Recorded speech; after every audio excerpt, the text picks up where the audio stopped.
Halo, saya Nur Sakina akan mempresentasikan mengenai supermarket project dari Pacman. Untuk backgroundnya sendiri, Andi adalah salah satu pemilik supermarket terbesar di salah satu kota di Indonesia. Nah, Andi rencananya akan melakukan proses perbaikan bisnis, yaitu dengan membuat sistem self-service kasir. Nah, dengan adanya sistem ini, nanti pembeli akan dapat memasukkan item yang dibeli, jumlah item yang dibeli, dan harga item yang dibeli beserta fitur lainnya. Requirement yang pertama yaitu ada customer dapat memasukkan nama customer, lalu yang kedua customer dapat memasukkan nama item, jumlah item dan harga item. Selanjutnya jika terdapat kesalahan pada item, maka customer dapat melakukan update nama item, update jumlah item, update harga item. Kemudian jika batal membeli item, customer juga dapat melakukan penghapusan salah satu item maupun menghapus keseluruhan transaksi.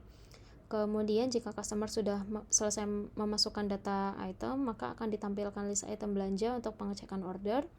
Dan jika sudah dilakukan pengecekan, maka akan ditampilkan harga total belanja dengan ketentuan. Jika total belanja di atas 200.000, maka akan mendapatkan diskon 5%. Jika total belanja di atas 300.000, maka akan mendapatkan diskon 8%. Dan jika total belanja di atas 500.000, maka akan mendapatkan diskon 10%. Kemudian jika sudah akan ditampilkan total belanja dengan harga setelah diskonnya, lalu customer akan diarahkan untuk melakukan check out. Dari flowchartnya sendiri, yang pertama customer melakukan input nama, kemudian input item, quantity, dan price, lalu akan di display list itemnya. Kemudian akan ada konfirmasi apakah item sudah sesuai. Jika sudah, maka akan di display list item, tapi kalau misalnya belum, akan ada konfirmasi lagi apakah data yang diinginkan, apakah ada data yang diupdate, data yang ingin diupdate.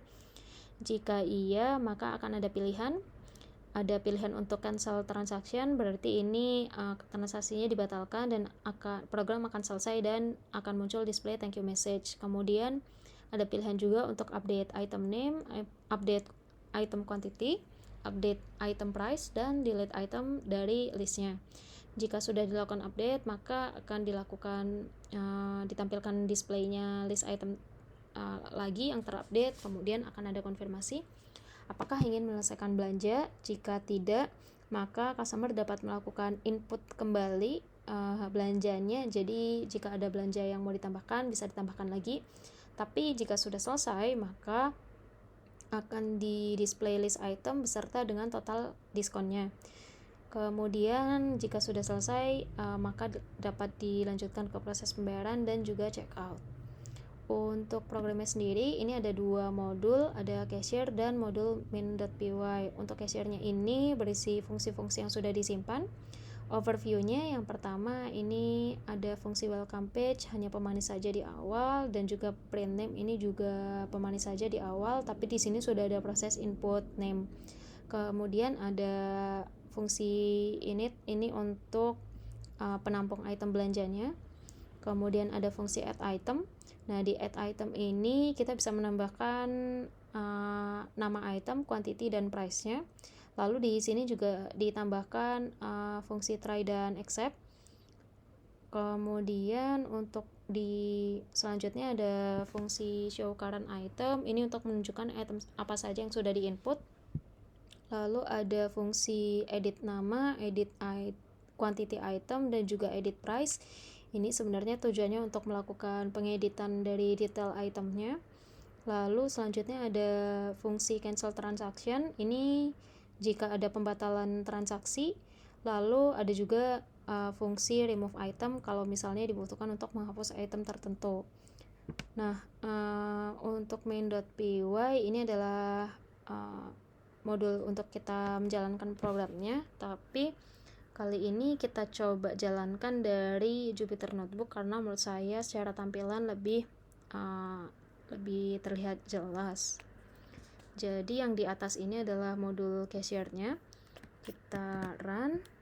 Lalu yang di bawah ini sebenarnya modul main.py-nya.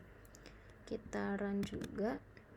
Nah, nanti akan ada selamat datang, lalu masukkan nama, misalnya namanya Ina. Ada konfirmasi di sini sama Hai Ina, silakan lakukan self service cashier untuk belanjaan Anda. Lalu kita masukkan belanjanya, misalnya baju. Jumlah itemnya ada misalnya 10, harganya misalnya per item 50.000. Nah, lalu akan ada konfirmasi bahwa barang yang kita input udah berhasil tambahkan ke keranjang. Terus ada pertanyaan juga, apakah ingin menambahkan item? Jika ya, maka kita ketik ya. Kita tambahkan misalnya topi dengan jumlahnya misalnya 5 dan harga per item misalnya 10.000. Nah, akan ada konfirmasi lagi kalau misalnya berhasil tambahkan ke keranjang, lalu akan ada pertanyaan apakah ingin menambahkan lagi? Jika tidak, kita klik tidak. Nah, ini ditampilkan harganya, totalnya, kemudian apakah barang yang dimasukkan sudah sesuai. Nah, kalau misalnya kita ingin mengedit, misalnya kita edit karena ini tidak sesuai, nah kita bisa edit dari misalnya nama item yang dibeli.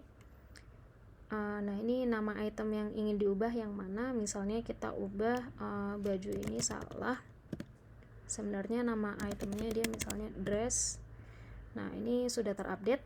Kemudian akan ada konfirmasi apakah ingin menyelesaikan transaksi. Kalau misalnya iya, maka transaksi nanti selesai. Kalau tidak, nanti kita bisa menambahkan item lagi. Nah, sekarang kita coba yang iya.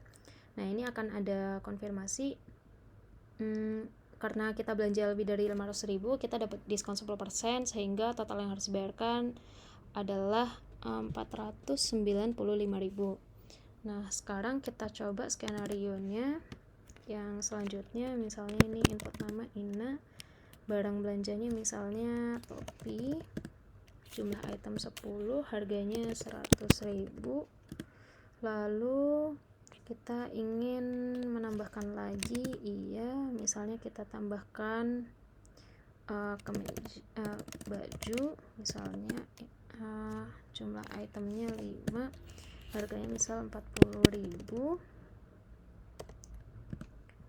Nah, lalu kita udah tidak ingin menambahkan lagi, terus apakah tidak sesuai, misalnya tidak. Nah, ini misalnya kita coba yang hapus item.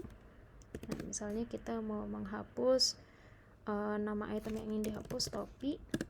Nah, maka ini itemnya tinggal baju aja gitu. Nah, apakah ingin menyelesaikan transaksi? Tidak, karena kita mau nambahin lagi. Misalnya kita ada pertanyaan ingin menambahkan list item lagi, iya.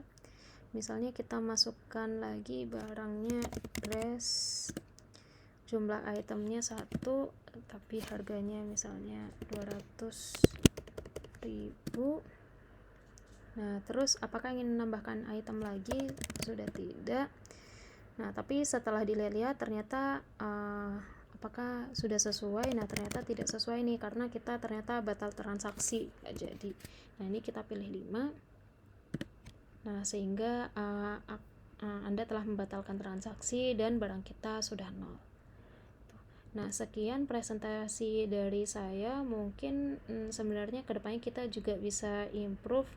Kalau misalnya ini kita masukkan jumlah uang yang dibayarkan, sehingga kita mungkin bisa menambahkan logic untuk kembalian jika ada. Sekian presentasi dari saya. Terima kasih.